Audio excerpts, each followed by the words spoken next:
Hey everybody, welcome to Pep Talks, and we're live, except if you're listening to this the next day, but we are live on Facebook again, and it's good to be live on Facebook. I remember, and I'm here with Steve Lally, my co-host and partner in crime. How are you, Steven? I'll take it.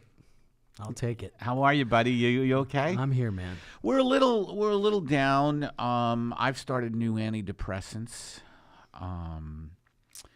Zoloft. I'm on Zoloft. And by the way, what I wanted to say was that when I've been on Facebook and it always pops up that somebody's live, you do want to see it somehow. You're like, oh, what the fuck is this person doing live? And why? Why are they choosing to do this live? It's kind of like what. But it's always kind of interesting to see stuff in real time for some reason. Like, I mean, that's the fascination with today's technology, I think, is that, and it's too much like people watching people just live instead of, living their own life. You know what I mean? But there's also something interesting in seeing it in real time, I think. Are people that desperate for entertainment that they want to watch? Maybe that's it.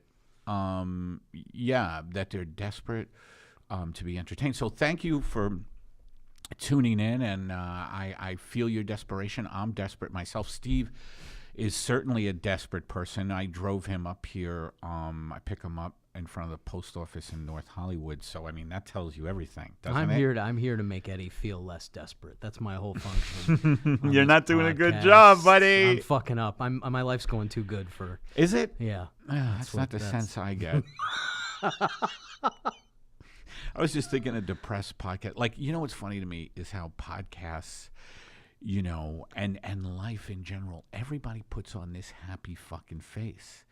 Everybody puts on a happy fucking face in life. And I know you don't want to go around going, I feel terrible. But to me, it's hilarious that most podcasts, 99 out of 100 are all like, and we're going to talk about this today, and it's going to be great, and the passion for sports or whatever it is, they're all like, I'm telling you, the Cavaliers and Golden State and Steph Curry, and it's just hilarious.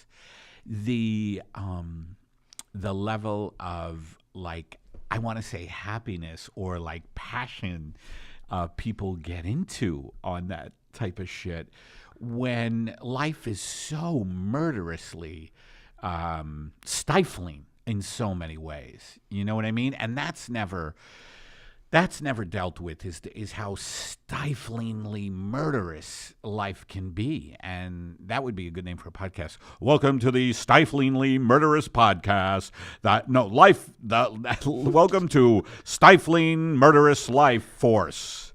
And I'm your host, Ed Pepitone, and my God, it is so hard to be yourself, to like really, have enough energy to really feel good about life. What do you think about that, Steve? I think, Eddie, we need a pep talk. We need a podcast with somebody lovable to tell us how bad things are, because that's kind of what you are. You're somebody who's so lovable that you can tell because most people don't want to hear bad news from anybody. We don't want to hear bad shit happened. You know how many people died in the past week that I know? I mean, people I grew up with died.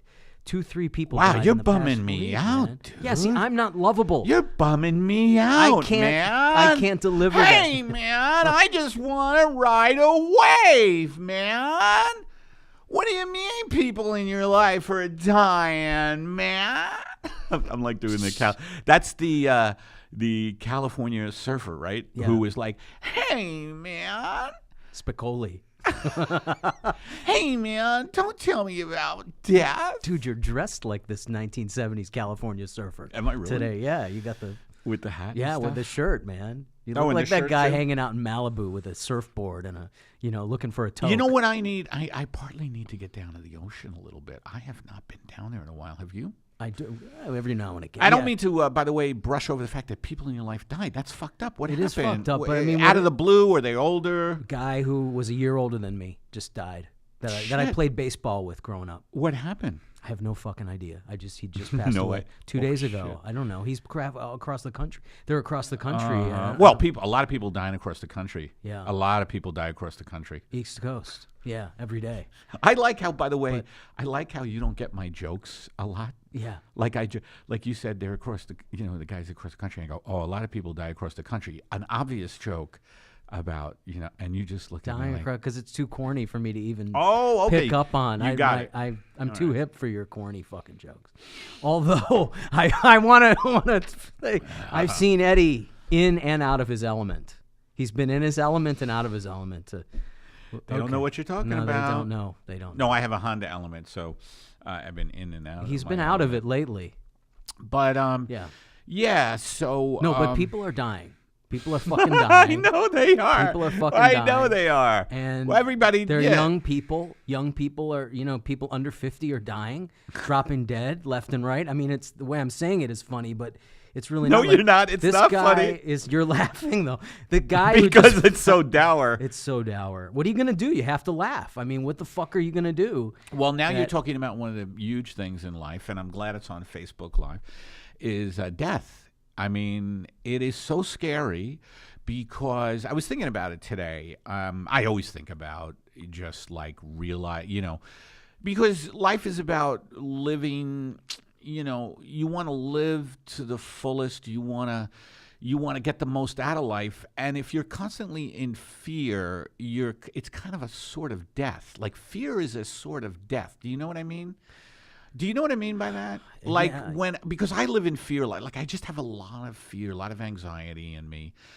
And I feel like that is, it's not life affirming. And you have to find, and last week we talked about spirituality. And this week on our ride over here, I was saying that, things haven't been going my way lately, and things are definitely not going Steve's way. But things haven't been going my way, at least in my head. I mean, I'm going to film Dana Gould's show. There's people digging ditches in fucking in Georgia somewhere on a chain gang. Black teenagers who had no defense in the courtroom, who are going to be in prison for life. And you're going to film Dana Gould's show, Stand Against Evil. So it's all next relative. week. It's all fucking. I'm a regular at the Comedy Store. Yeah, you're going to get the biggest comedy place in the world yet. I feel like what's eluded me. You're gonna get fucking. What's eluded me is more fame and more money, and I don't have a lot of money, and I feel and I was saying that when things don't go your way, you really have to be spiritual. Okay, here's my fucking problem with you not being happy. Here's my fucking problem with you. Okay, is that you are the best guy. Actually, you are the best comedian. Maybe there's 2 or 3 comedians who are as good as you. You really think I'm that good? And that's why you have me around, to remind you of this shit. And you have to wait behind a litany of subterfuge of bullshit comics who are, what did you say? The middle of pizza is filled with cheese, or however you put it.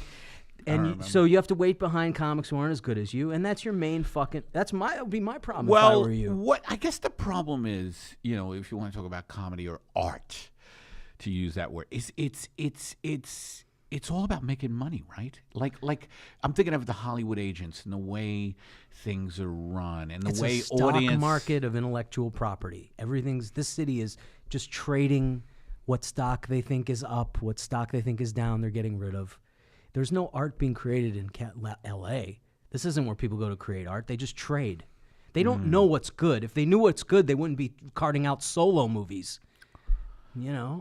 Solo movies? Yeah, Han Solo. If they knew what people wanted, they wouldn't be rolling out Han Solo fucking movies. It just doesn't seem like there's a lot of originality, creativity.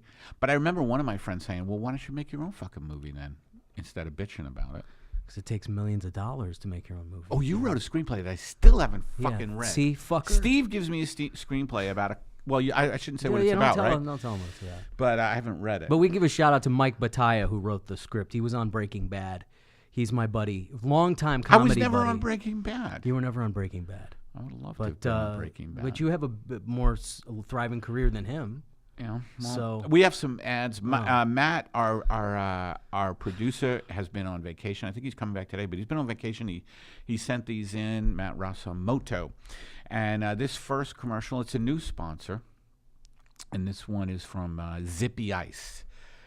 Convenience has never been so delicious.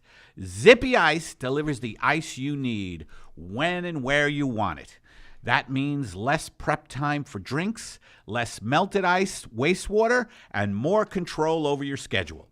Zippy Ice's ice scientists have patented a streamlined ice creation method that simplifies the ice-making process and brings the savings to you. Zippy Ice not only delivers fresh ice each week, but their ice chefs are the best when it comes to creating delicious ice that is not only affordable, but has that 5-star hotel look and taste. Visit the website to see their full selection of gourmet ice flavors and be transported around the world of deliciousness. Order now and receive free 3-ounce sampler Order now and receive a free 3-ounce sampler pack from Zippy Ice's Ice of Eastern Europe. Okay, I got to read that fucking again. Order now and receive a free 3-ounce sampler pack from Zippy's Ice's Ice of Eastern Europe collection. An exotic blend of third-world flavors guaranteed to thrill even the most unscrupulous palate. Before you fill that next drink, place your order from Zippy Ice and taste the world. That's it. That's the commercial. You know what? That was a much worse when we read it in the other room. You're right. You did a good job with that, Eddie. I did do a good job with him. And I guess, Matt, Zippy Ice, they have ice now. And first of all, the name Zippy Ice, it means the ice, bang. I had a party the other night. I was celebrating my dosage of Zoloft being increased from 50 milligrams to 100 milligrams. It was a dosage increase party. I don't know if any of you have ever... fewer of your personalities showed up for your... I was like, hello, I'm Zoloft on 50 milligrams.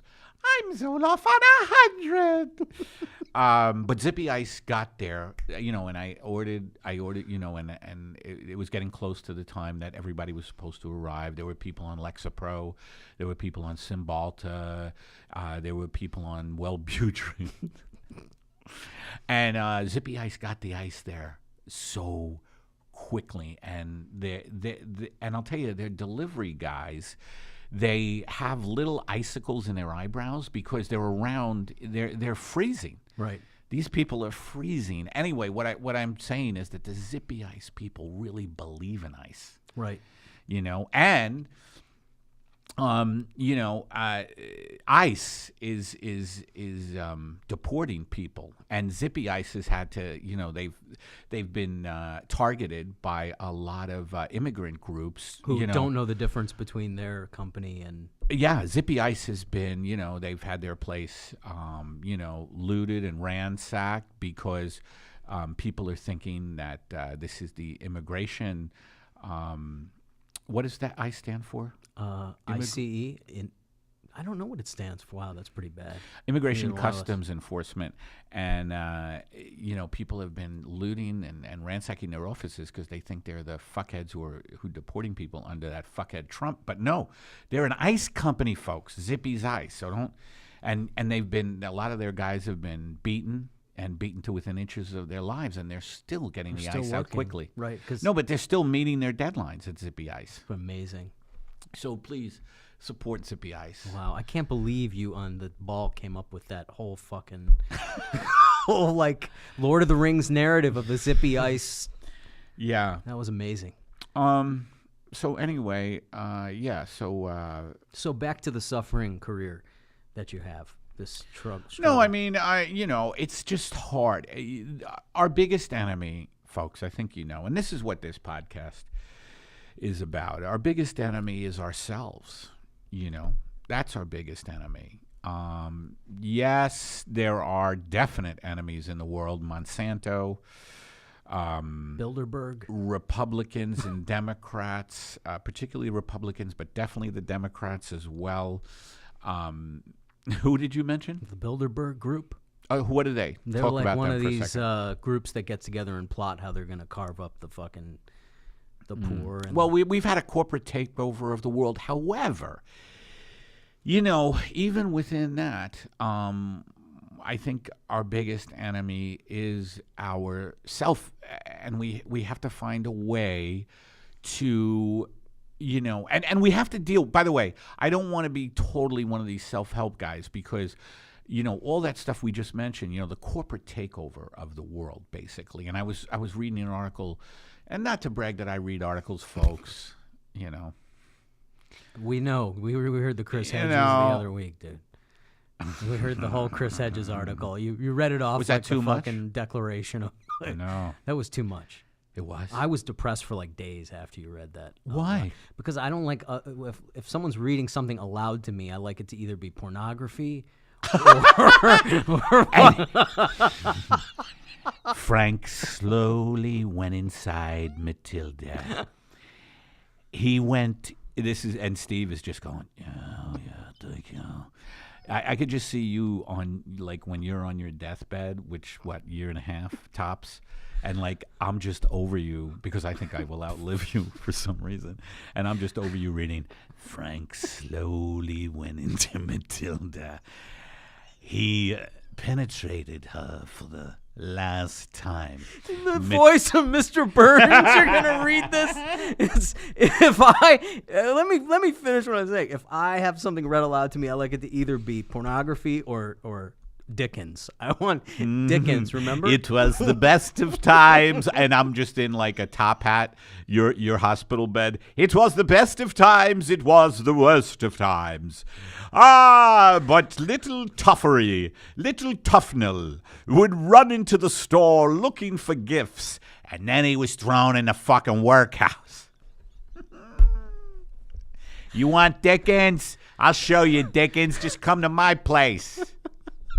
Remember Charles that? Dickens. By the way, I get bummed out these days thinking that I'm never going to get to certain authors, and he might be one of them. I mean, he's a great author. You never read Dickens in school? I did in school, but I would like to read it now when I'm conscious. I don't know about you, but when I was in school, You I didn't was give a not fuck. there. No, I I know. was not there mentally. I was dealing with a family. My mother and father were so batshit crazy that I was batshit crazy. But most kids aren't present for school, whether their families are crazy or not. Nobody likes fucking school. Maybe, yeah, and Yeah. that too. I always have a tendency to blame my parents. Sorry, Mom and Dad. Mom, Dad, still alive. I'm sure he appreciates that. Do you think he listens to our podcast? No, No. definitely not. Hey, why don't you tell everybody about how he had the salami and everything when you came home? He knows you're a vegan, but he had rolled out all the meats. He Well, goes, whenever I tell my dad, I'm vegan. and I got all the. I'm vegan, and last time I visited him, I think he was like, "Oh, but I got cold cuts," and I go, "Yeah, but I'm vegan, Dad." And he goes, "Does that mean you can't have turkey?" And I was like, "Yes, I can't have turkey. I'm vegan, no animal products." Well, I wish you would have told me that before I bought the cold cuts. I've been telling him for years, but he's not listening. It was much more. People don't listen, by the way, in general. You know what I mean? Like, you ever talk to somebody and some people listen, but so many people are just in their head about their own thing. What were you just saying? What were you just saying? Are you talking? See, Steve tries to one up me. I just feel like a joke should go somewhere. Anyway, if you're going to read something aloud, Chris Hedges, that was hard. That was rough. But here's what I care about, and this is all I care about. First of all, I like to wake people up. I like to wake them up. I like to poke them, especially when it comes to politics, and especially in this country, because so many people are asleep. But you don't at have the to read wheel, here, and they're check still this asleep. Out, though. That is a fucking They're pile, brainwashed. That is a pile driver, Chris Hedges. That's a fucking rape. That is a truth rape, Chris Hedges. It's so dense with it. You don't have to read the whole thing. This is my only criticism of Chris Hedges. It's too smart. It's not going to reach the people who need to hear it. The people who need to hear what Chris Hedges is saying, he's almost a little too sophisticated for. My only criticism, that's my only minor criticism of him, is the people who are in the fucking middle of the country who I don't are think getting you dumb fucked. it down. I don't think you dumb anything down. But no, You know? not dumb it down, but Well, you're kind of saying that Make he's it- too smart. What does that mean? too smart for his own good. Maybe it'll make it a little more accessible. He's an educated guy. He's a brilliant guy. You know. Maybe dumb it down. I hate to say it like that because I hate to say it like that. But maybe. I don't think so. I don't think so. I think Martin Luther King, listening to his speeches, they were brilliant. They were brilliant, Martin Luther King speeches. They were not dumbed down. He didn't dumb it down. He was extremely well read. Just talking about 1963, 64. It was a different time. People were. But they were more literate. Yeah, they're more literate. Boy, that's a scary thing, by the way, is we live, and Hedges says this, of course, we live in a post-literate society. We are in post-literacy. People are not literate, and they don't even think that way anymore because of the internet, because of, visual. Everything is visual now. People just throw on Netflix and they throw on movies. And, they're watching. I'm going to tell you what They're I think. not It's because reading, and they're not. If they are reading, they're not. And the reason why you said this about Hedges is because they're not reading stuff that actually takes, time to read.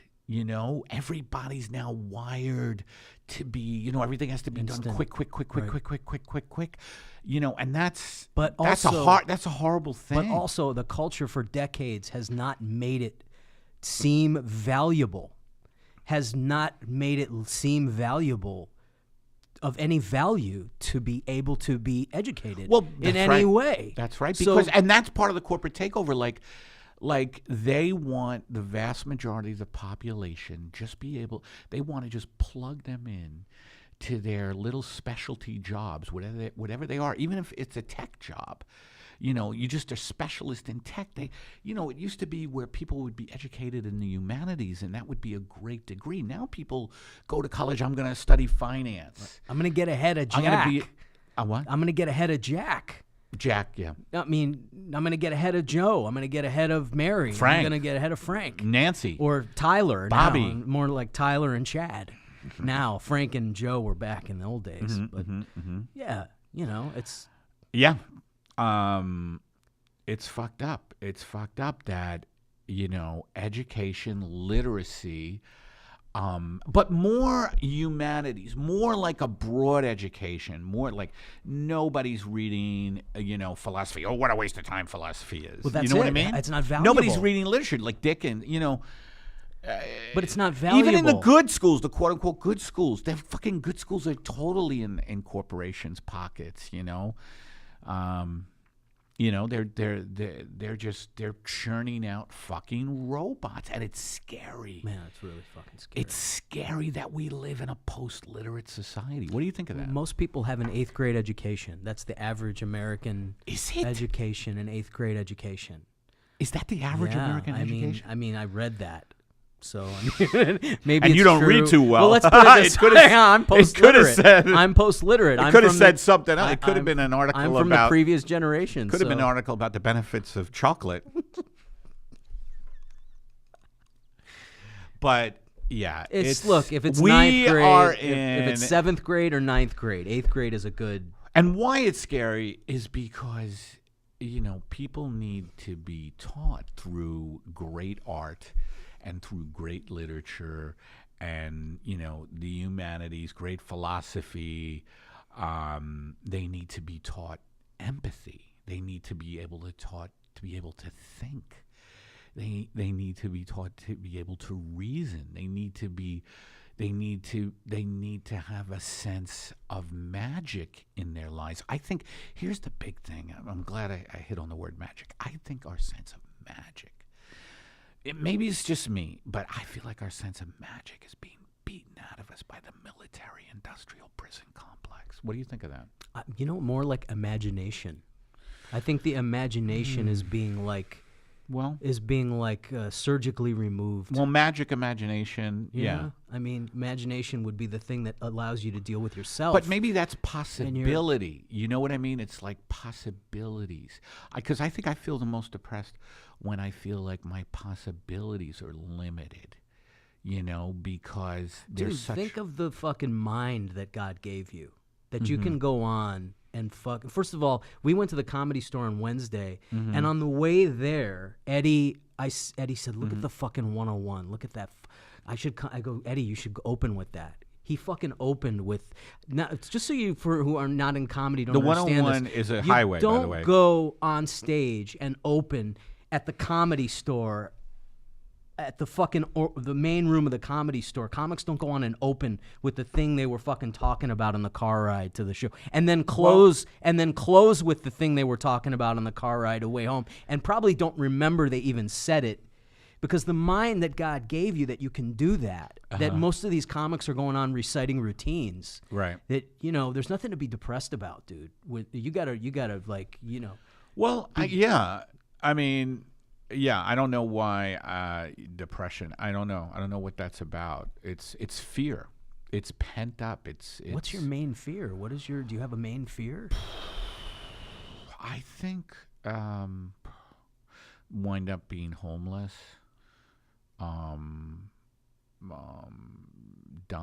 Death. Yeah, stuff like that. I mean, like the big ones. You know what I mean? You have a real fear, life being cut short. That you're gonna be destitute, and there's gonna be no one really. Yeah, I do. Doesn't a lot of people? I think so. I mean, especially these days. You know, maybe I read too much Chris Hedges. Maybe because you seem to be doing pretty good. I mean, they're gonna give you several grand to go do comedy for a day in Austin. I mean, most people don't. Amazon employees have to take out food stamps because they can't fucking afford to work for Amazon and live. I mean, people can't afford rents. No, I know. And shit. There's a great book, by the way, that I started called Nomad Land, about the middle class in this country. A lot of them now are nomads, going from place to place for jobs like what you were talking about, and living in RVs and stuff like that. And there's a lot of people like that. And it's fucked up. Do you ever go down Venice Boulevard? No, I haven't been to the beach in a while. It's all RVs. If you go down Venice Boulevard, people living in their RVs. From like Sepulveda to the beach on Venice. It's all RVs, all the way under the freeway, all the way to fucking the beach. Wow. It looks like a zombie apocalypse or some shit. And that's what's going on. Tents are everywhere too. Tents too, yeah. And they're in Hollywood. Wow. But people don't want to admit it's depression. They don't want to admit, like, at least in the Great Depression. But what's wild is that there's so much money in this country. So much. What the fuck is that? Well, it's concentrated in a few hands. But there's people who come here from other places. It's not like, the people in Hollywood and Beverly Hills. It's globalization. It's corporate rape and plunder around the fucking world. Like I said, I was reading an article about the Amazon, and they're fucking just, that's the lungs of the fucking earth, and they're just oil companies. Oil companies are in the Amazon, just fucking destroying native people's lands. And I think it's a good time for an ad, and let's have you read this one. Eddie, you always find a good time for an ad right after. And by the way, folks, even though the direness of this, we have to get together. We have to form communities to fight this corporate stuff, and it's all about very local community, like very locally talking to people, and very locally fighting these big corporations. Like wherever you are, it has to be, like co-op food co-ops, co-op banks, just all kinds of things where people helping people on a local level. That's what's got to happen. That's the only way we're going to be able to withstand this just unbelievable onslaught. Even the people who are quote unquote doing well, they're living in a world where it's harder to breathe and there's less pure water. One of the big things, BBC, mainly kind of a mainstream publication too, but they've been talking about all the plastics in rivers and oceans all around the world. I mean, we are a finite species, and corporations don't care. They turn everything into a commodity, and they extract what they can out of rivers and oceans and the land with complete disregard to life, and that has to be fought locally. Go ahead, read the ad. Oh, man, that was so moving. So on that note, I'm going to share with you our next sponsor. And this is a new one. It's Pinchy's Tattoo School. Serving the tri-state area with the Midwest, serving the tri-state area with the widest section of regrettable tattoos, Pinchy's Tattoos have become a symbol of affordability. That's right. Now, Pinchy's Tattoos offers a 4-day online course to learn premier tattoo styling such as the anchor, the sparrow, something that started as a sparrow and ended up as an anchor, prison teardrop, horrifying clown face. Pinchy's Tattoo School graduates have gone on to successful careers as inmates. Just listen to our success stories. Jake, the Knife Smith, says, after Pinchy's online course, I had no idea how deep was too deep and really didn't know my own strength. Also, I should have never tattooed that baby. Mel Jabber Jones says, the classes were great. I'm just a sociopath. The heads of the cops found in my freezer were merely for practice. Join one of the hottest art movements in the country today and become a tattoo artist at Pinchy's Online Tattoo School, located between Sepulveda and the beach on Venice Boulevard. Ah, Pinchy's Tattoos. And that's great because I have a tattoo. I have tattoos on my ass cheeks. On my left ass cheek, I have a tattoo of my first cat, Lewis. And on my right ass cheek is a tattoo of Lewis's sister, Katie. My first two cats. I have Louie and Katie on my ass cheeks. And Pinchy's were the people who got it done. And I went in there and I pulled down my pants and I showed him my ass cheeks and I said, "What can you do with this?" And by the way, they bailed you out when you were taken to jail. Pinchy's bailed you out. That's right. They'll bail you out once. Yes, they bailed me out once. I went off my Zoloft, and I kind of went crazy near the Pinchy Tattoo Parlor, and I went nuts, and I started, saying that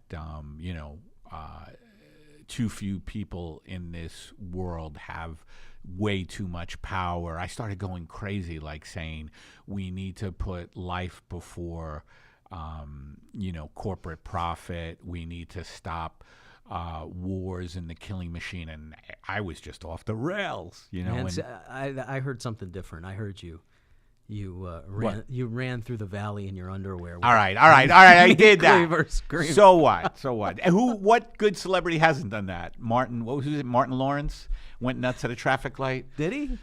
Oh, you don't remember that story? No, Martin no. Lawrence lost his shit. No, I didn't hear Margot Kidder hid behind a bush, behind somebody's house. A lot of Hollywood celebrities. Oh, yeah, Downey falling asleep in that teenage girl's bed. Well, Robert Downey was a big addict. Yeah, he's done very they well for they himself. used to have a comedy show right next to the Baldwin Motel where he was busted. And they used to have every night they had a Baldwin comedy. Hotel, where's that? It was in Culver City. Oh, okay. Yeah. And they had there was a guy named Beano. Beano. Yeah. That's the stuff you take to help you with your gas. Yeah. And he had I remember Beano. I remember that you knew name. who he was? I remember that name. He had a very underground comedy show. Of course I know the underground shows. Yeah. That's my specialty. Yeah. This was maybe even a little more underground. You might have been a little higher level than this. Oh, this really? was where you went if you couldn't get on anywhere else. And you could go any night of the week and sign up, and the comedy went, till like 2 a.m. He had hookers and midgets, and he had all kinds of. It was a great scene. Free popcorn too, Anyway, it's gone now. They tore it down, but it was right next to the Baldwin Motel where Downey got busted. Which is also no longer there. So. Yeah. Boy, he was off the rails for a long time. He was lucky to live, and now he's this great sober dude. Yeah. Great actor. All right, we also have a couple of phone calls. And remember, folks, if you want to call in and leave us a comment or question or, just express your love for the show or, suggestion, the number's 424 424-262-0904. So if you want to call in, that number again is 424-262-0904. And let's play the first one. This one, here we go. Up. Well, it's there. Okay, here we go. Ready? Eddie, what's up, man? This is the dude that did that drawing for you. The one with the hat. This is Frank. Yeah, the one with the hat says, "Honey, I fucked your sister." Oh no, I fucked your sister, honey. Anyway, dude, where the fuck is your special ad on Netflix? Dude, I got accustomed to seeing the fucking thing, and it's not on there anymore. So, where can I get that shit? Bye. That's Frank, and Frank did. I used to do this bit where I say, you know, when you throw a hat, you always have to say something great, like "Baby, I got a raise," and I would throw the hat in the audience, and I said, you never say something bad when you throw a hat, like "I fucked your sister" when you throw a hat. So and he drew a picture of it. But where's my special? Here's where, you know, my special was on Netflix for 4 years, and they take it down after 4 years, or at least they took mine down. But I was told they take it down after 4 years, and it's on Amazon now, so you could check it out on Amazon. And that's In Ruins, right? That's In Ruins, my Netflix special, and I'm still waiting to film another one, and we'll see when the fuck that happens. Okay, here's another question. Here's another comment. Hey Eddie, it's Roger. How's it going? I hope everything's going good. Are you planning on releasing your one-man show on Netflix or on digital medium at some time in the future, like downloadable? Thanks.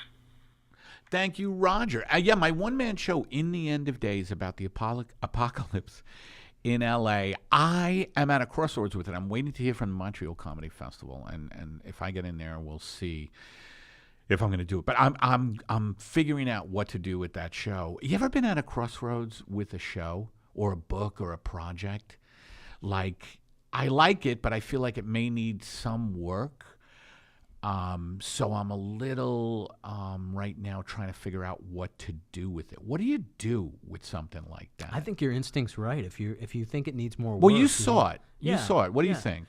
I thought it was good. I thought the Not great, though. It was the first part where you were the usher was great. Right. Okay, that was great, and the rest of it was good. But it needed. What does it need? That's the thing. Yeah. I don't know. It's only for you to know. I don't know. I mean, Yeah, I'd have to right. watch it a couple times. Right. To tell you what it needs, but it's good. Right. It's good. I think it needs to end really big. Like it needs to end. Yeah. Anyway, as well. I'm figuring out the show. So You're thank really- you, Roger. You're asking me like you really. No, I am. I'm just at a crossroad, and now we have one more call, and here it is. Hey, Eddie, this is Matt calling from Albuquerque. Just a quick question for you. Why are the New York Rangers such a bunch of faggots? That's it. Thanks.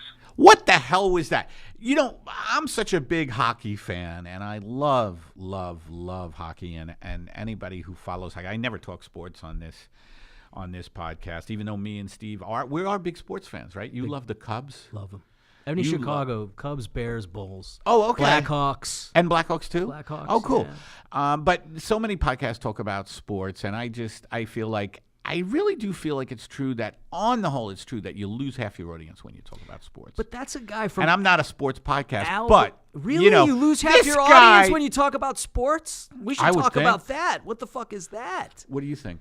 You don't think so? What, the art fags can't hear sports? What the fuck?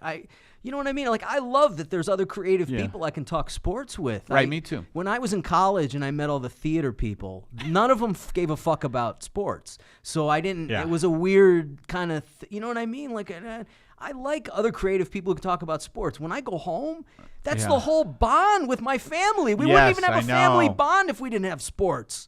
How do I you think know. men express emotion in Chicago? They I talk know. about the fucking Bears. But I think that's fucked up. It's fucked up, but I think that sports, and I'm a big sports fan, so I say this guilty as charged, but I think sports are such a fucking way to avoid your, like, deep issues. Because, first of all, it does bond people. I mean, I guess there's good elements too, but I do get pissed off. Here's what I get pissed off about sports, and even though I love it, and like I'm so into the Yankees right now, and I'm very excited. This is wild that I'm very excited for the Washington Capitals winning the Cup.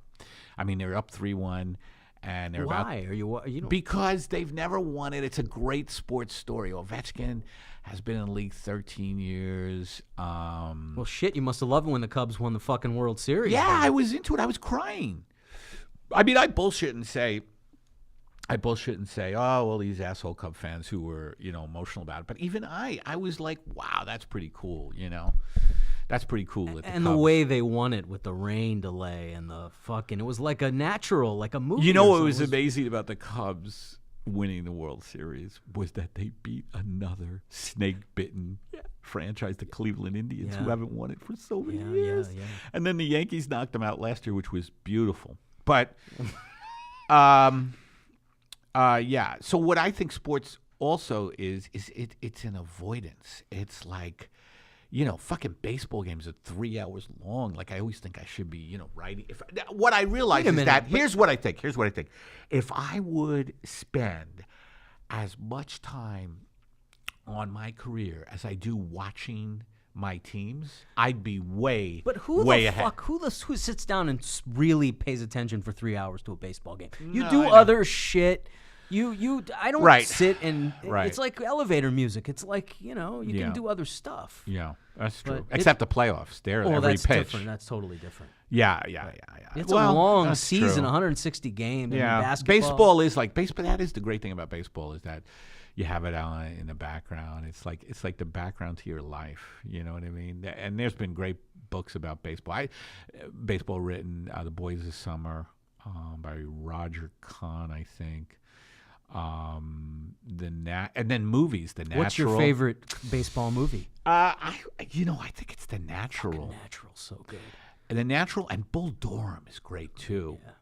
Yeah. I think I would say The Natural, but I will just say this as a counter to your Natural is the Bad News Bears.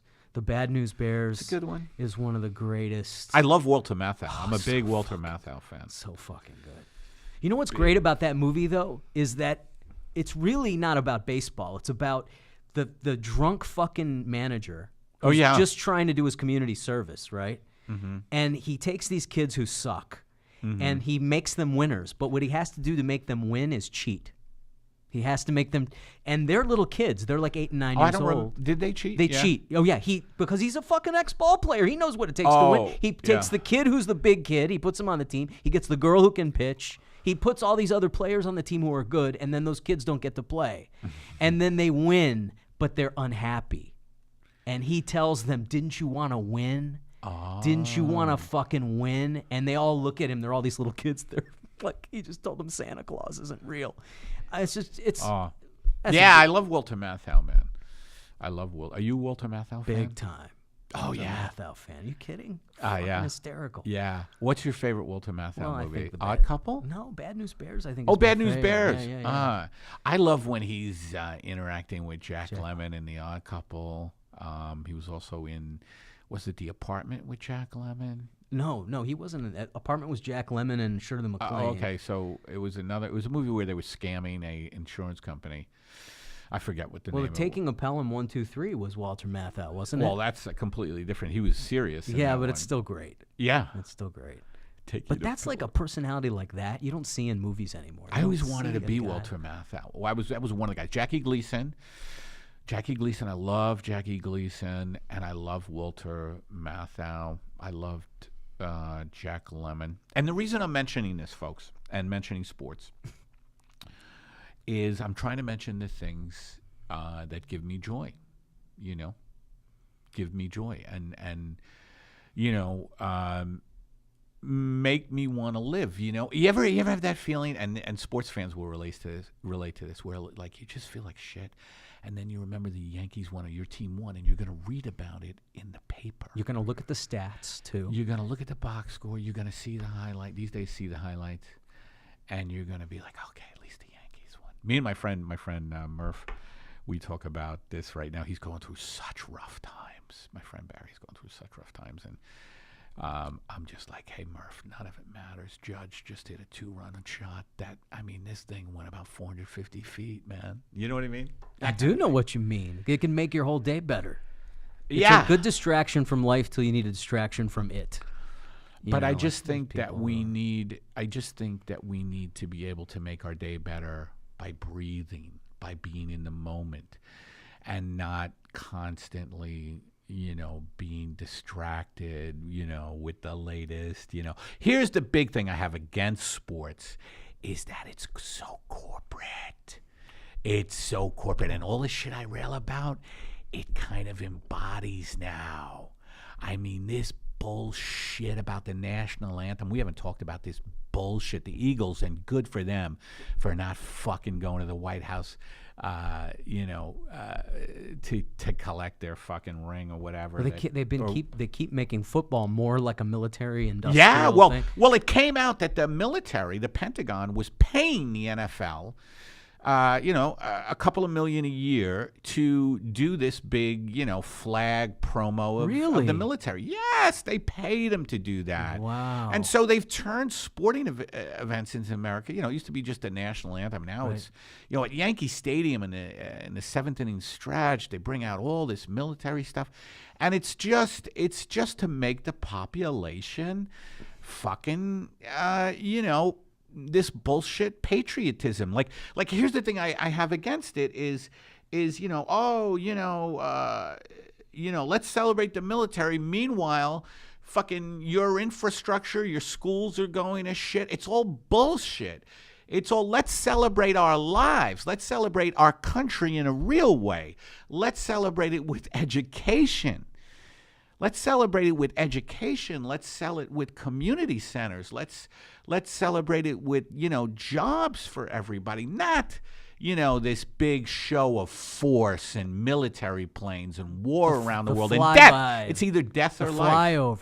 The military flyover at the game. Yeah, I have a bit which is, ladies and gentlemen, flying overhead are B-52 bombers. Each B-52 bomber could be 50 libraries in your community, or bridges that aren't crumbling, an education system, public transportation, but instead all you have are these outward manifestations of imperialistic evil. Like, that's what the announcer should really sound like. You know what I mean? That's good. And everybody just doffs their cap, God. But it's just such bullshit. It's for a dumb population. Dumb population. And I think this is a good time to read our last ad. You always find good times for the I sure do. The corporate plug. Well, look, we got to survive. So this one is, this ad is another new sponsor, and it's from the Inner Truth Spa. It's a hard life, and you have earned a little me time. Do yourself a favor and take a trip to one of the 5 national locations of Inner Truth Spas. At Inner Truth Spa, they use essential volcanic oils to bring healing minerals from deep beneath the Earth's mantle to provide you with an unparalleled bathing experience while a child orchestra reads from President Trump's Twitter feed. Let me repeat that. While you're getting a healing mineral bath with essential volcanic oils, you are having a child orchestra reading from President Trump's Twitter feed. The unique combination of harnessing the healing powers of the Earth's core and the soothing sound of children reading words that are literally dismantling their future creates a mix of emotions that is as pure as it is timeless. Regardless how you voted, you will be untangling the knot of guilt you feel for years after visiting the Inner Truth Spa, constantly questioning if you could have done more to prevent the destruction of our government. And oh shit, were the primaries this week? But they aren't like a real election, right? Maybe I should switch to a mail-in ballot. I'm sure enough other Democrats voted to fix the problems in my state, and that spa water was probably just tap water with a little eucalyptus. I'm sure enough other Democrats voted to fix the problems in my state, and that spa water was probably just tap water with a little eucalyptus mixed in, right? Inner Truth Spas, come for the water, leave for the conflict.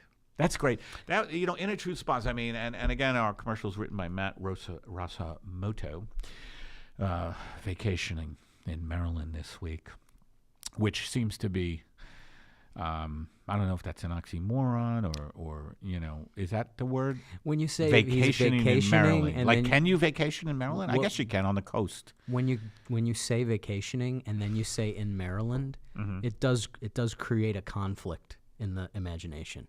The fuck? Yes, exactly. Yes. But I'm glad he got to go somewhere, and get the fuck out of here. Get the fuck out of Dodge, as they say. But Inner Truth Spas, and what an image of a child orchestra reading President Trump's tweets, and I see just like some music playing in the background and kids actually reading the tweets that are dismantling their future while you bathe in essential volcanic oils. I think we have that's a great bit that we should do on the podcast, is have a group of children sing President Trump's tweets, or just read them even. That is good. That is a good idea. Good job, Matt. Thank you, Matt. Well, but I don't like working with children. Well, you might have to suck this one up for the sake of comedy. No, because you have to deal with their parents, and I'm going to have to be vetted.